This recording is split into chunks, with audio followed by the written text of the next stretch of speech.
우리 예레미야 2장 넘어가겠습니다. 예레미야서 2장 19절입니다.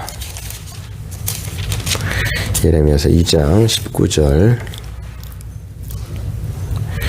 네, 제 성경으로 1052페이지입니다. 같이 읽겠습니다. 시작. 내 악이 너를 징계하겠고 내 반역이 너를 책망할 것이라. 하나님 여호와를 버림과 내 속에 나를 경외함이 없는 것이 악이요 고통인 줄 알라. 주 만군의 여호와의 말씀이니라. 아멘. 할렐루야. 반갑습니다. 모든 주의 사랑하는 자녀들 가운데 또 하나님께서 축복하시고 이 예배를 통하여서 영광 받으시기를 주의 이름으로 축원합니다. 오늘은 이제 예배하는 신앙, 여호와를 경외하는 신앙을 회복하라라고 하는 주제로 말씀 전하도록 하겠습니다. 예전에 이제 하나니 25년간 휘튼 칼리지에서 총장을 역임했던 레이먼드 에드먼이라고 하는 박사님이 계신데, 은퇴 후에 특별히 대학 강단에서 말씀을 전한 적이 있습니다. 건강이 좋지 않은 상태에서 대학생, 신학교 채플인 거죠. 그 채플 시간에 은퇴하신 박사님이 이제 말씀을 전하신 거죠. 설교 제목은 이제 왕의 임재 앞에서라고 하는 제목을 가지고 이제 그 박사님이 하나님 앞에서 경외함을 그 학생들에게 가르치기를 원했습니다. 그때 그 설교, 그 예배를 드렸던 분이 책을 쓰신 게 있는데요. 로널드 맥클라우라고 하는 분인데요. 그분은 이제 그 자리에 학생으로서 있었던 것입니다. 근데 그분이 이제 그때를 회상하면서 하찮아진 하나님이라고 하는 책에서 그때의 이야기를 쓰고 있습니다. 인용을 했는데 한번 읽어드리겠습니다. 예배는 진지한 행위라는 것을 설명하기 위해서 그는 셀라시의 에디오피아의 황제를 방문했을 때를 상기했다. 황제 앞에 나가기 전에 주어지는 지시사항들, 그가 따라 해야 했던 외교적인 의례, 그리고 황제 앞에서 존경을 표하기 위해서 어떻게 절을 했나를 설명하면서 우리도 이와 같은 방법으로 하나님을 만날 준비를 해야 한다라고 말했다. 바로 이 말을 마친 그 순간 에드먼드 박사는 설교단에서 쿵 하고 넘어져 마루에 쓰러졌으며 왕 중의 왕이신 하나님 앞으로 갔다. 비록 그는 죽었지만 적어도 잠시나마 우리는 생명을 맛보았다. 하늘과 땅 사이를 구분하는 선이 갑자기 없어졌고 다음 시간에 치를 시험과 주말에 가질 데이트를 걱정하는 대학생이 아니라 하나님 보좌 앞에 천사들과 천사장과 함께 있었다. 우리가 예배를 드리기 위해 함께 모일 때 우리는 전능하신 하나님을 마주하게 된다. 아마도 오늘날 예배 중에 가장 소홀하게 되는 때는 예배가 시작될 때일 것이다. 우리는 전능하신 분이 매우 가까이에 있다는 것을 기억하기 위해서 예배를 시작할 때 조용하게 묵상하는 방법을 배워야 할 것이다. 이렇게 이야기를 했어요. 그러니까 에드먼드 박사님이 대학생들에게 그 하나님에 대한 경외가 무엇인지를 이제 에디오피아 황제를 만날 때 어떤 이제 의례를 하고 어떤 절을 해야 되면 이런 것들을 다 이제 해야 했던 것들을 상기하면서 이제 학생들한테 얘기해 줬어요. 근데 그 말을 마친 다음에 설교를 하는 도중에 그분께서 이제 돌아가신 거죠. 그러니까 하나님께로 이제 가게 된 겁니다. 그것을 지켜봤던 이제 학생들의 마음이 어땠을까요? 이 로널드 맥클라우라고 하는 이분은 뭐라고 썼냐면 하늘과 땅에 경계가 없어졌다라는 거예요. 그때 그 박사님이 그 전능하신 왕이신 하나님 앞에 가신 것을 보면서 그 예배의 그 엄중함, 그 엄숙함, 그 분위기에 압도되었다라는 것들을 이 글에서 이제 피력하고 있는 것이죠. 그러면서 이야기하는 게 뭐냐면 우리가 예배를 드릴 때 가장 어떻게 보면 이제 소홀하게 되는 게 예배를 시작할 때 우리는 어떤 마음으로 이 예배를 우리가 하나님 앞에 드리고 있습니까? 저는 계속적으로 이 설교 시간을 통해서 이 예배가 어떤 중요성을 갖고 있는지 또 설교가 누가 주인이신지를 계속적으로 말씀드렸습니다. 오늘은 이제 이 제목처럼 하나님을 경외하는 예배. 그러니까 우리가 이 예배에서 경외함이 빠진다라면 예배에 정말 알맹이가 다 빠진 거라고 말씀을 드릴 수 있습니다. 특별히 코로나로 인해서 또 영상으로 이제 계속 돌려지는 바람에 이 예배가 자꾸만 가벼워지는, 또 하나님 앞에서의 이 코람데오라고 하는 인식이 점차 사라지고 있는 시대 가운데 우리는 다시 한번 예배가 얼마나 중요한지, 하나님 앞에서 어떤 자세와 어떤 마음가짐으로 드려지는지를 잘 생각해 봐야 되죠. 우리가 예배할 때 여러분 집중해야 되고, 하나님의 그 존전 앞에 있다라는 그 인식이 없을 때 우린 굉장히 가볍게 이것들은 뭐 정말 그 예배를 드리면서 다른 거 다 하면서 막 드린단 말이에요. 이렇게 하지 않도록 우리는 각별하게 신경을 써야 하는 것입니다. 그래서 이 경외라고 하는 단어를 한번 살펴볼 텐데요. 경외는 이 히브리어로는 야레라는 뜻이고요. 헬라어로는 포베오라고 하는 단어입니다. 아마 여기서 포비아가 나왔던 것 같아요. 그래서 영어로는 fear God 이렇게 해서 하나님에 대한 그 두려움, 하나님에 대한 경외 이렇게 얘기하고요.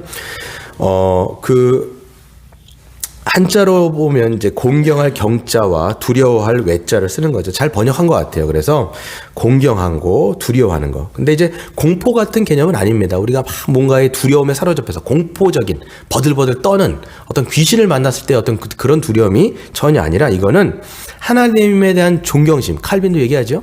하나님에 대한 그 사랑을 담지하고 있는 이 공경과 두려움이다라고 말씀을 드릴 수가 있습니다. 이걸 가장 대표적인 건 아니지만 잘 드러내고 있는 본문이 신명기 10장 12절부터 13절인데요. 제가 한번 읽어드릴게요. 이스라엘아, 내 하나님 여호와께서 너에게 요구하는 것이 무엇이냐?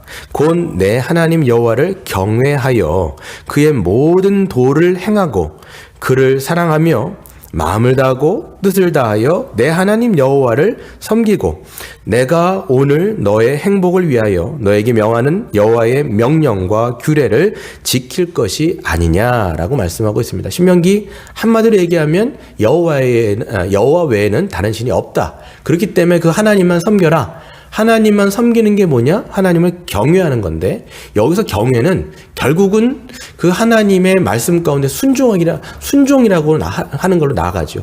왜냐하면 존경과 사랑인데, 이 사랑은 방종하는 사랑이 아니라 존경이 아주 가득 듬뿍 묻어져 있는 사랑이에요. 그렇기 때문에 그 존경심 때문에 하나님의 말씀, 그 하나님의 권위를 우리가 인정하기 때문에 그 말씀을 진지하게 듣고, 이사야서 66장 2절에 보면 그 말씀을 듣고 떠는 자, 그 말씀이 무게로 다가오는 자, 그렇기 때문에 그 말씀 가운데 굴종하고 굴복하는 자, 이것을 경외라고 말씀드릴 수가 있습니다. 그래서 오늘 이사야 선지자의 말씀을 우리가 좀 보면요, 그 본론에 넘어갑니다. 먼저 이사야 말씀을 우리가 읽었습니다. 이 이사야 말씀을 읽었는데요, 이스라엘 백성들을 향한 이사야 선지자의 사실 책망이죠. 이 말씀은 나중에 700년 후에 예수님께서 다시 이 말씀을 마가복음에 인용하는 것들을 우리가 볼 수 있는데, 지금 이사야 선지자가 뭐를 책망하냐면 이스라엘 백성들의 형식적이고 외형주의적인 그런 예배, 그러니까 그때는 이제 제사겠죠.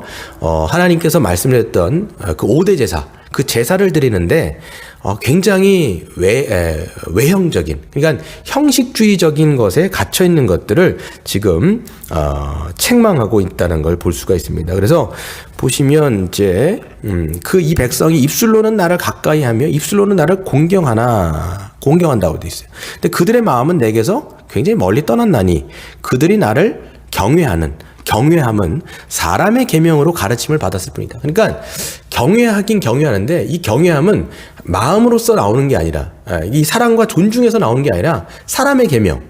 그러니까 그 당시 아마 율법 외에 다른 인간들의 어떤 규정들로 만들어 놓은 어떤 형식적인 것들을 가지고 멋들어지게 하나님을 예배한다라는 것들을 이제 퍼포먼스 같은 거를 했던 것 같아요.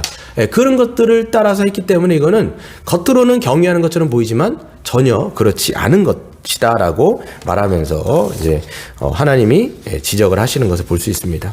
그다음에 이제 예레미야 선지자를 보게 되어지는데, 이 예레미야 선지자는 100년 정도 차이가 나요. 그러니까 이사야 선지자 다음에 100년 후에 나왔던 선지자죠. 근데 똑같이 이렇게 이야기를 합니다. 보시면 이제 너의 악이 너를 징계하였고 내 반역이 너를 책망할 것이라. 그런즉 내 하나님 여호와를 버림과, 그러니까 이 사람들이 지금 예배를 안 드리는 건 아니에요. 제사를 안 드린 게 아닌데 하나님은 나를 버렸다 이렇게 얘기하세요. 버렸다. 근데 나를 버렸다는 게 뭐냐면 너희들의 속에 나를 경외함이 없는 것이 악이다라는 거예요. 그러니까 똑같이 예배도 드리고 이렇게 제사도 드리고 막 하는데 하나님 버렸다 이렇게 얘기하시죠. 그러면서 경외함이 없고 그게 악이고 결국은 그게 고통인 줄 너희가 좀 알아라. 이렇게 말씀을 하고 있습니다. 그러니까 100년이 지났지만 달라진 게 없는 거예요. 이사야 때도 그렇고 예레미야 때도 그렇고 그리고 나중에 몇백 년 후에 예수님이 찾아오셨을 때도 마찬가지로 또 서기관과 바리새인들에게 이 말씀을 인용해서 하신 것은 그때도 동일하게 하나님에 대한 경외감이 사라진 시대. 근데 뭐만 있어요? 잎사귀 같은 외식적인 어떤 형식은 남아있는. 그러니까 하나님께서 통렬하게 이 예레미야 선지자를 통해서 통렬하게 그 문제를 지적하시는 것을 볼 수가 있습니다. 왜 이스라엘 백성들이 마음에 없는 이런 형식적인 예배가 드리게 되었을까요? 그러니까 그들이 제사를 드리지 않은 적은 없습니다. 하나님을 섬기지도 않은 적도 없어요. 몇천 년 동안. 그런데 제대로 하나님을 경외하는 예배를 드린 적은 거의 없다라고 말씀을 드렸습니다. 그러니까 왜 형식적인 예배를 드리게 되었는가? 바로 그 마음 중심에 경외함이 없기 때문이다라고 말씀하고 있어요. 그러니까 형식은 남아있는데 그 안에 내용, 그 내용은 그 알맹이는 뭐냐면 결국은 사랑보다도 더 중심적인 게 뭐냐면 경외라고 여러분 생각하셔야 돼요. 사랑이라고 하나님에 대한 사랑도 이 경외감 안에 포함되어 있는 하나의 속성이죠. 그러니까 경외감이 있을 때 진짜 하나님에 대한 사랑이 있고 하나님에 대한 존경이 나오는 거예요. 그러니까 경외감이 훨씬 큰 개념이에요. 우리가 하나님을 어떻게 하나님을 섬겨야 되느냐? 경외함이에요. 이게 여러분 빠지면 우리의 모든 이 종교적인 행위는 형식에 치우칠 수밖에 없다라고 말씀을 드릴 수 있습니다. 그러니까 한마디로 하나님이 지금 말씀하신 게 뭐냐면 너희들이 나에 대한 경외감을 회복하면 하나님에 대한 경외감을 회복하면 예배가 회복되어지고 모든 종교 행위가 회복되어지고 너희들의 모든 삶의 예배가 회복되어질 거야 라고 말씀하고 있는 거예요. 그 중심에 아주 그 가장 중심에는 하나님에 대한 경외감, 여기에서 모든 것이 비롯된다라고 지금 성경이 우리 주님께서 말씀하고 있는 것이죠. 근데 여러분 오늘날 예배를 회복하기 위해서 예배를 회복하자는 얘기가 굉장히 많아요. 이렇게 또 게다가 코로나까지 겹쳐가지고 이제 영상으로 예배를 드려지고 있는 바람에 이런 것들이 점점 이제 무너지기 때문에 목회자들도 그렇고 신학교 교수들도 그렇고 잠깐만 예배를 회복하자 이렇게 이야기하는 것 가운데 우리가 어떤 흐름들이 있냐면 뭐 다 그런 건 아니지만 이 예배의 형식을 회복해야 된다. 그러니까 잠깐만 예배의 이 하드웨어를 잠깐만 수정하려고 하는 흐름들이 있는 것이죠. 여러분 그런 게 무슨 유익이 있을까요? 이거는 하드웨어를 잠깐만 바꾼다 해봤자 이거는 아까 이사야 선지자가 얘기했던 것처럼 인간의 계명으로 잠깐만 사람들을 매니플레이트 할 수 있는 그런 거죠. 뭐 예배 순서를 바꾼다든지 또 예배의 어떤 이 엄숙함을 위해서 뭐 예배당의 분위기를 바꾸기 위해서 어떤 치장을 더 엄숙하게 예배당을 치장한다든지 아니면 뭐 음악을 더 엄숙하거나 또 세련되게 이것을 바꾼다든지 이건 다 어떻게 보면 외적인 하드웨어적인 것들을 바꾸는데 이거는 전혀 우리에게는 도움이 안 되죠. 물론 어떤 뭐 음악 같은 걸 바꿀 때 인간의 어떤 뭐라 그럴까요? 인간적인 어떤 느낌들, 뭐 사람들의 환호를 이끌어낸다든지 또 외적으로 감동을 줄 수는 있겠지만 결코 하나님에 대한 경외감을 창출하거나 만들어낼 수는 없다라고 생각을 할 수 있습니다. 그렇기 때문에 우리는 하나님을 경외하는 마음이 있는지를 무엇보다도 살펴보셔야 돼요. 그러니까 잠깐만 예배 이렇게 말씀을 드리는데 거기 안에서 더 중요한 건 뭐냐면 우리 안에 하나님에 대한 경외감을 우리가 얼마나 가지고 있는가. 여러분 이 성경이 이야기하는 것처럼 이사야 때도 그랬고 예레미야 때도 그랬고 예수님이 오실 때 몇백 년, 1000년이 넘게 계속 그런 상황에 지속됐단 말이에요. 그러면 우리도 거기에서 자유로울 수 없다라는 것을 알겠죠. 그러니까 우리가 얼만큼 하나님에 대한 경외감을 갖고 있는가. 그 경외감을 가지고 하나님 앞에 예배를 드리고 있는가. 이런 것들을 우리가 정말 삶 속에서 또 우리가 예배를 통해서 씨름하지 않을 수가 없다라는 것이죠. 두 번째로 보겠습니다. 보시면 이 예레미야 선지자가 경고를 하는데요. 오늘 보시면 하나님을 버리고 하나님을 경외함이 없는 것이 바로 악이다라고 얘기돼 있어요. 그렇죠. 하나님에 대한 경외함이 없는 게 악이죠. 이미 죄에 빠진 것이고 그 하나님에 대한 경외감이 없기 때문에 하나님과 멀리 떨어진 것 자체가 악이라고 규정하는 건 우리가 이해를 할 수 있어요. 그런데 이게 왜 고통일까요? 하나님을 경외하지 않을 때 하나님이 고통받으시는 거 아닐까요? 왜냐하면 하나님께서 피조하신 이 피조물인 인간들이 하나님을 경외하지 않기 때문에 아버지의 마음이 아픈 건데 왜 우리에게 이것이 왜 고통일까? 우리가 한번 살펴볼 텐데요. 성경 구절을 한번 제가 좀 실어놨는데 시편 25편 14절에 보시면 이렇게 말씀하고 있습니다. 하나님의 친밀함이 그를 경외하는 자들에게 있으며 그의 언약을 그들에게 보이시리로다 그랬어요. 그래서 하나님을 경외하는 자들에게 뭐가 있냐면 하나님과 친밀함이 있어요. 그리고 하나님을 경외하는 자들에게 하나님이 언약을 보여주신대요. 그 언약적인 신실함, 언약적인 그 헷세대의 사랑, 이것들을 보여주시는 거예요. 누구에게? 하나님을 경외하는 자. 이게 중요한 거예요. 그러니까 하나님을 반대로 얘기하면 하나님을 경외하지 않는 자들에게는 그 친밀함도 하나님의 언약적인 신실한 사랑도 있지가 않다라는 거예요. 그게 그러니까 고통이 될 수밖에 없다라는 거죠. 또 시편 34편 9절에 보면 이렇게 말씀합니다. 너희 성도들아 여호와를 경외하라. 그를 경외하는 자에게는 부족함이 없도다 이렇게 말씀했어요. 여러분 이거 누가 쓴 거냐면 다윗이 쓴 겁니다. 다윗이 뭐라고 얘기했냐면 하나님을 경외하는 자는 부족함이 없대요. 여러분 시편 23편에서도 여호와는 나의 목자시니 내게 부족함이 없다라고 고백했던 그 다윗에게 그 다윗이 다른 곳에서 또 얘기하는 거예요. 하나님을 경외하는 자를 하나님을 경외하는 자가 그 사람에게 하나님이 목자가 되시죠. 그렇기 때문에 그 목자가 되신 하나님이 계시기 때문에 그런 사람들에게는 부족함이 없는 거예요. 다른 반대로 여러분 우리가 삶 속에서 부족함이 너무 많아요. 그건 하나님이 우리의 목자로 우리가 인정하지 않고 그분의 인도함을 받지 못하기 때문에 삶 속에서 맨날 부족한 거예요.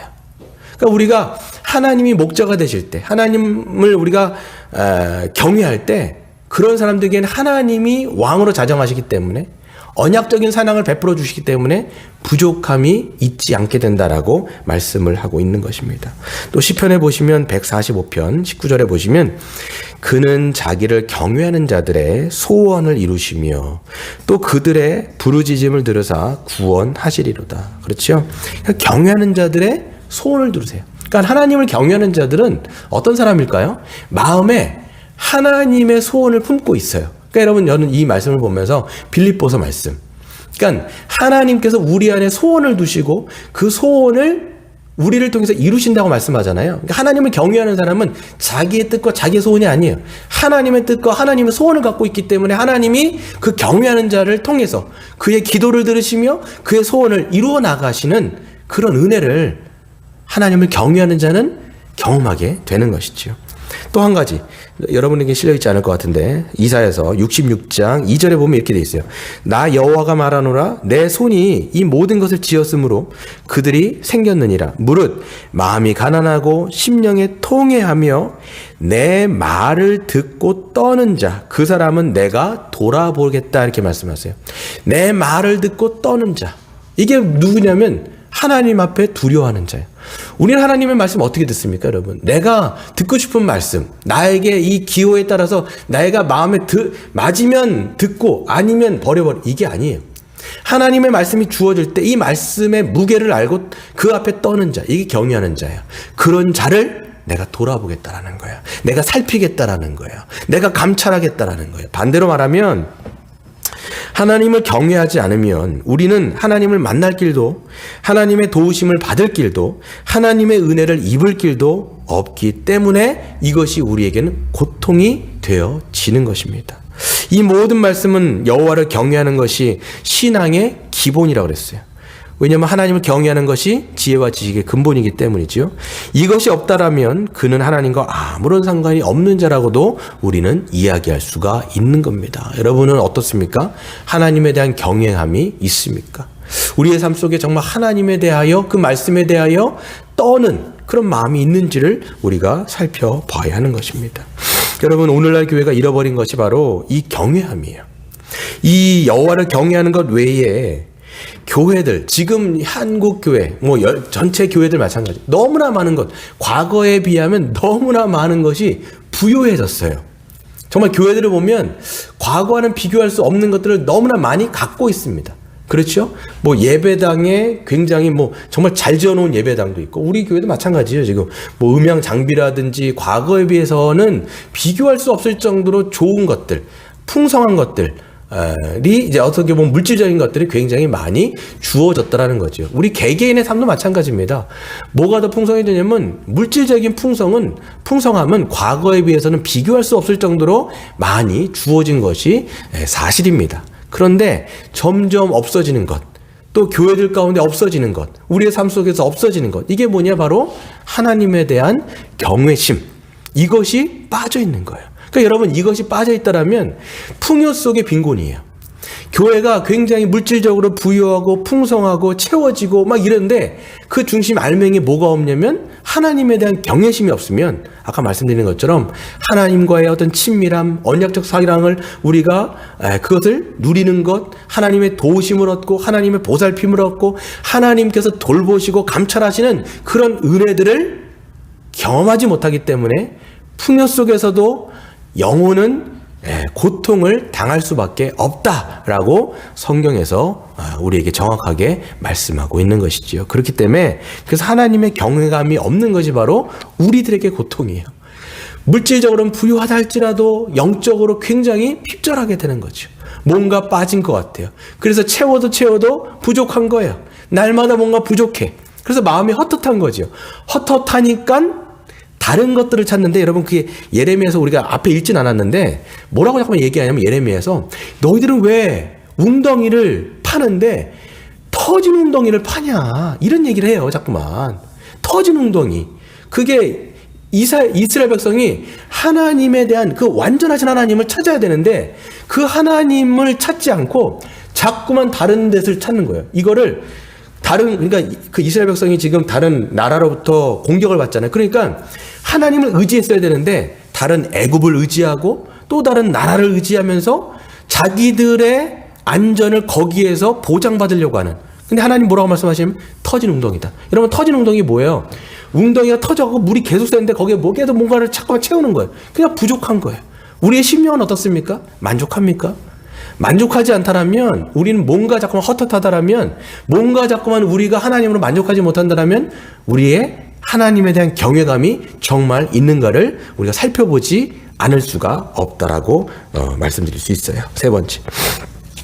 그래서 보시면 하나님에 대한 경외감이 사라진 이유가 뭘까요? 이스라엘 백성들에게 어떤 일이 일어났길래 이런 일들이, 교회들에게 어떤 일들이 벌어졌길래 이런 일들이 벌어졌을까? 우리가 생각해 봐야 되는데, 바로 하나님이 어떤 분이신지를 알지 못하기 때문입니다. 하나님이 얼마나 크시고 얼마나 광대하시고 얼마나 위대하시고 얼마나 엄위하신 분인지를 알지 못하기 때문이라는 거죠. 하나님을 아는 지식이라는 책에서 보면 제임스 패커라는 분이요, 이런 이야기를 해요. 이 위엄이란 뜻이 나오는데, 하나님의, 그러니까 왕 되신 하나님의 위엄, 왕 되신 하나님의 엄위하심, 이 엄위하심, 위엄, 이걸 이제 마제스티라고 번역이 되는데요. 라틴어에서 온 것으로 위대함이라고 하는 의미가 있고요. 이게 이제 사람들에게 위엄이 있다라고 말한다면, 그것은 우리가 그 사람 안에 있는 위대함을 인정하고 그것에 대해서 경의를 표현하는 거예요. 그래서 여왕 각하 얘기할 때는 헛 마제스티 이렇게 이야기를 한다고 합니다. 그러니까 그 여왕의, 영국 여왕 있잖아요, 여전히 그거의 어떤 위대함을 봤을 때 경의를 표하는 것, 존중을 표하는 것, 이럴 때 그 왕의 위엄을 이야기하는 거죠. 이게 성경에서 하나님께 적용되어질 때, 이 위엄이란 단어가 하나님께 적용되어질 때는 바로 창조주가 되시며 구원주가 되시며 심판주가 되시며 모든 만물을 다스리시는 주관하시는 하나님께 적용될 때 하나님의 위엄, 하나님의 권능, 하나님의 그 위대하심을 표현할 때 쓰고 있는 것입니다. 그러니까 하나님의 위엄이라고 하는, 왕의 위엄이라고 하는 단어가 쓰여질 때마다 시편에서 보시면 어떤 명령이 주어지냐면 엎드러 경배하라, 엎드러 예배하라, 이런 명령이 주어지고 있습니다. 왜? 하나님의 하나님 되심이 선포되어질 때마다 우리는 그 앞에 해야 될 게 뭐냐면 그분의 그 위대하심에 우리는 하나님을 경외함을 통하여 예배를 드리는 그런 것들이 표현되는 것이죠. 시편에서도 보시면 95편 3절에서 6절에 보시면 여호와는 크신 하나님이시요 모든 신들보다 크신 왕이기 때문이로다. 땅의 깊은 곳이 그의 손안에 있으며 산들의 높은 곳도 그의 것이로다. 바다도 그의 것이라 그가 만드셨고 육지도 그의 손이 지으셨도다. 오라 우리가 굽혀 경배하며 우리를 지으신 여호와 앞에 무릎을 꿇자 이렇게 돼 있어요. 그러니까 하나님의 위대하심이 선포되어질 때마다 그것을 아는 자들은 하나님 앞에 경배하지 않을 수가 없다라고 말씀을 드릴 수가 있는 겁니다. 그래서 여러분 제임스 패커는 하나님을 아는 지식에 또 이렇게 돼 있어요. 하나님의 위엄은 오늘날의 그리스도인들에게 대체로 결여가 된 지식이다. 그리고 그것은 우리의 믿음이 그처럼 힘이 없고 우리 예배가 그처럼 활기가 없어지는 이유 가운데 하나이기도 하다라고 정확하게 몇십 년 전에 지적을 했습니다. 몇십 년 전에 지적을 했는데 이거는 지금도 유효하지요. 여러분 예배를 드리러 나올 때 우리가 예배를 시작할 때 여러분 어떤 생각으로 하나님 앞에 우리는 나아가고 있을까요? 여러분 아까 그 에드먼드라고 하는 그 박사님이 예배를 드릴 때 그 학생들에게 가르치려고 했던 것들을 우리도 정말 잘 알고 있는가? 그런 마음으로 하나님의 위엄과 하나님의 그 엄위하심 앞에 왕 되신 그분의 권위 앞에 우리는 그것을 인식하고 나아가고 있는지를 살펴봐야 하는 것이죠.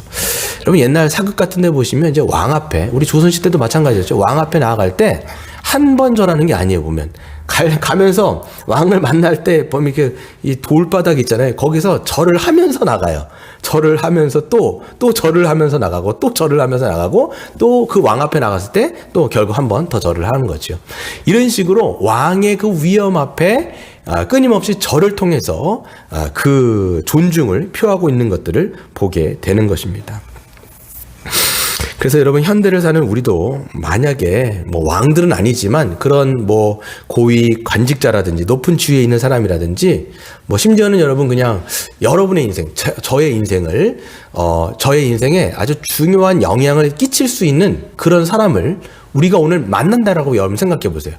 여러분의 인생 가운데 여러분에게 아주 영향을 끼칠 만한 그러니까 여러분의 인생을 딱 이렇게 좌지우지할 만한 그런 사람을 만난다고 생각해 보세요. 여러분의 기분이 어떨까요? 그때 굉장히 준비할걸요?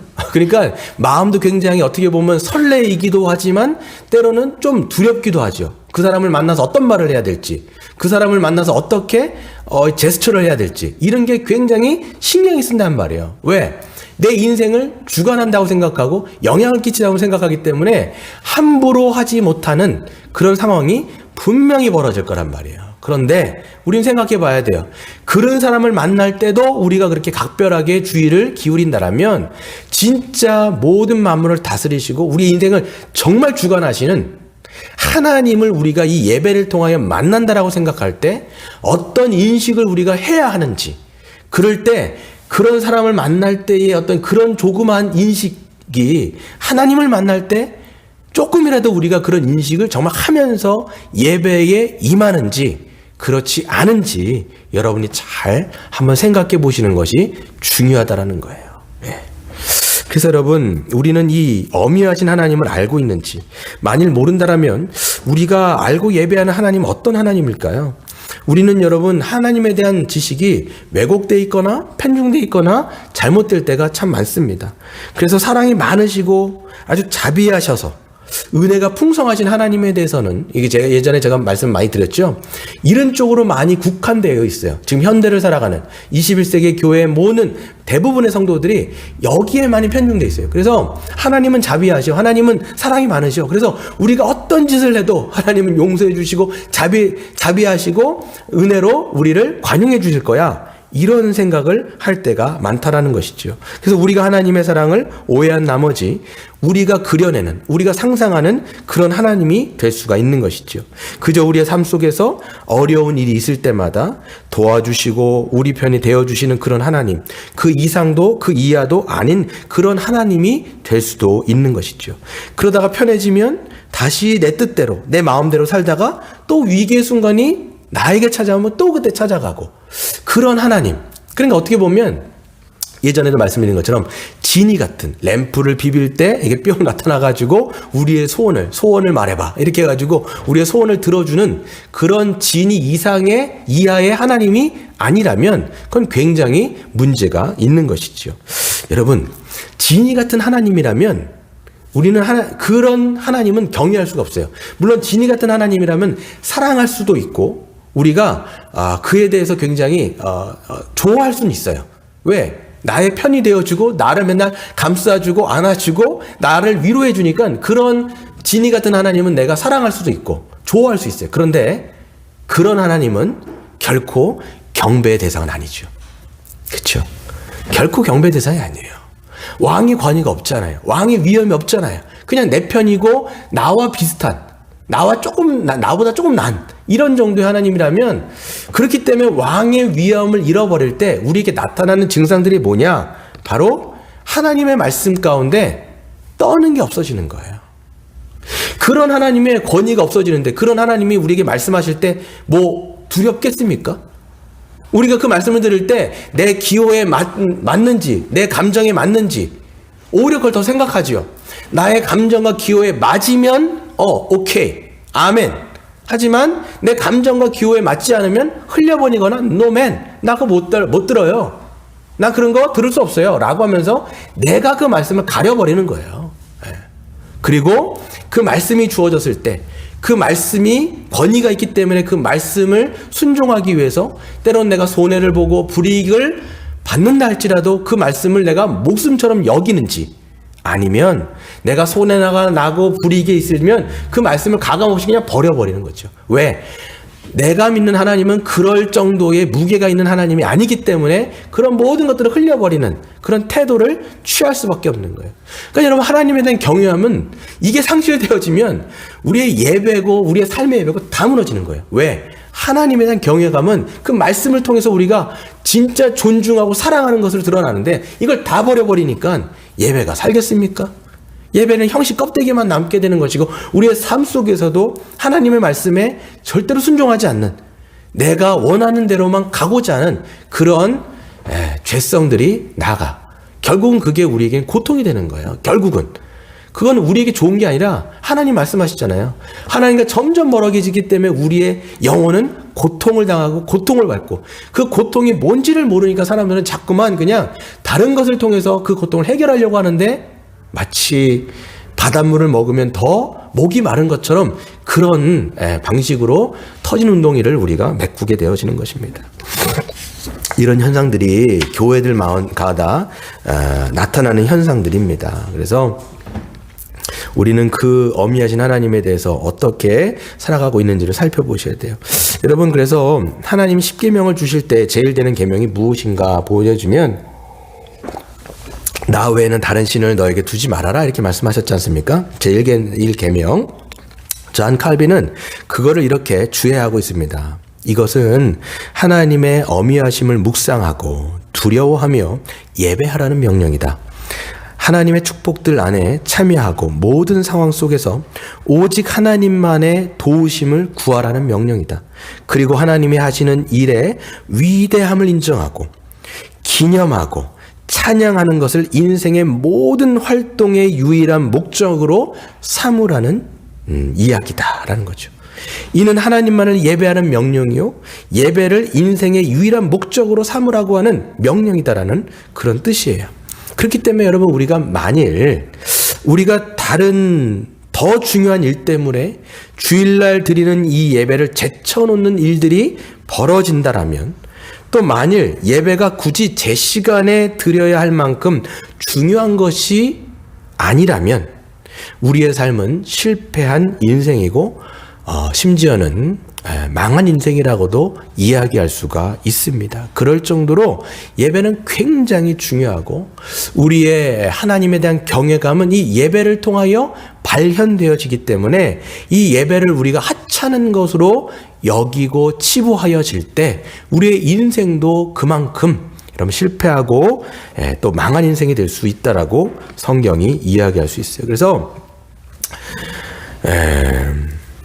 다른 모든 삶에서 여러분들이 성실하고 두각을 나타내고 지금 어느 정도 성취를 이루고 있다 할지라도 이 예배가 무너지고 하나님에 대한 경외감이 무너질 때 이건 다 사상 누각이 될 수 있다는 것을 잘 보여주는 인물이 누구냐면 바로 솔로몬입니다. 솔로몬은 여러분 하나님께 초반에는 참 쓰임 받았지만 말년에 가면 갈수록 그는 뭐 지혜도 없고 부도 없고 권력도 없고 장수도 많은 것들을 다 누린 사람인데 한 가지에서 실패해서 무너졌던 사람이에요. 그게 뭐냐면 아버지 다윗처럼 하나님을 경외하는 거에 실패했기 때문에 그의 인생도 말년에 굉장히 실패한 인생으로 어떻게 보면 규정이 되어집니다. 그래서 그는 말년에 전도서를 썼어요. 말년에 전도서를 썼는데 전도서 맨 마지막에 이렇게 이야기를 합니다. 그가 경험하고 그가 느꼈던 거죠. 전도서 12장 13절에 보면 일의 결국을 다 들었으니 하나님을 경외하고 그의 명령들을 지킬지어다. 이것이 모든 사람의 본분이라 라고 말씀하고 있죠. 그래서 하나님의 경외함이 무너지면 사람은 더 이상 하나님의 형상으로서의 도리를 다하며 살아갈 수 없다라는 것이 결론인 것이죠. 그래서 여러분 하나님의 경외함이 무너지게 되어지면 도미노처럼 싹 무너져요. 그러니까 우리의 공적인 예배도 무너지게 되는 것이고, 왜냐하면 예배를 하찮게 여기니까. 그리고 이 공적인 예배가 무너지게 되어지면 거기서 주어지는 은혜를 누리지 못하기 때문에 또 삶의 모든 영역에서도 이것들이 무너지죠. 근데 우리는 다른 일들이 잘 되면 잘 돌아가고 있다고 생각해요. 괜찮아. 지금 재정적인 것도 문제가 없고 회사 일도 잘 돌아가고 있고 자식들도 잘 크고 있는데 뭐가 문제야? 근데 여러분 하나님에 대한 경외함이 무너지면 모든 이 뚝들이 막 무너지고 있기 때문에 이게 나중에 시간이 지나가게 되어지면 나중에 이런 현상들이 갑자기 쓰나미처럼 몰려오는 거예요. 하나님에 대한 경외감이 없어진 것 때문에 그 영적으로 고통을 당하는 게 그 나중이라고요. 지금은 아무렇지 않다 할지라도 굉장히 큰 고통을 당할 수밖에 없어지는. 그래서 교회가 하나님에 대한 경외감이 무너지면 어떻게 됩니까? 전반적으로 무너지기 때문에 다음 세대들은 당연히 설 수가 없어요. 왜? 아이들은 무엇을 통해서 봅니까? 이 어른들이 하나님을 경외하는 것을 보면서 자라기 때문에 다음 세대들이 세워지는 건데 여러분의 가정도 마찬가지예요. 똑같아요. 가정은 교회의 축소이기 때문에 여러분 가정도 마찬가지로 그 부모의 하나님에 대한 경외감이 무너지게 되어지면 아이들은 가정에서 하나님 경외를 알지 못합니다. 그렇기 때문에 아이들의 신앙도 전수가 안 되다 보니까 무너지는 것은 당연한 이치라는 것을 성경 사사기는 그것을 끊임없이 보여주고 있는 것이지요. 그럼 여러분 우리 결론을 말씀드릴게요. 그럼 어떻게 우리가 경외감을 회복할 수 있을까요? 이건 무엇보다도 다 이렇게 말씀드리면 하나님을 알아야 돼요. 균형 잡힌 시각, 균형 잡힌 하나님에 대한 지식. 그러니까 여러분 이거는 머리의 지식이 아니라 가슴의 지식이라고 누누이 말씀드렸어요. 하나님을 알아야 돼요. 호세아서가 이걸 얘기합니다. 그러므로 우리가 여호와를 알자. 힘써 여호와를 알자. 그의 나타나심은 새벽빛같이 어김없이 비와 같이 땅을 적시는 늦은 비와 같이 우리에게 임하시리라 하리라. 여호와를 알고 힘써 여호와를 알 때 우리가 하나님에 대한 경외감이 회복되어지고 예배가 회복되어지고 삶의 예배가 회복되어지는 은혜가 있게 되는 것이지요.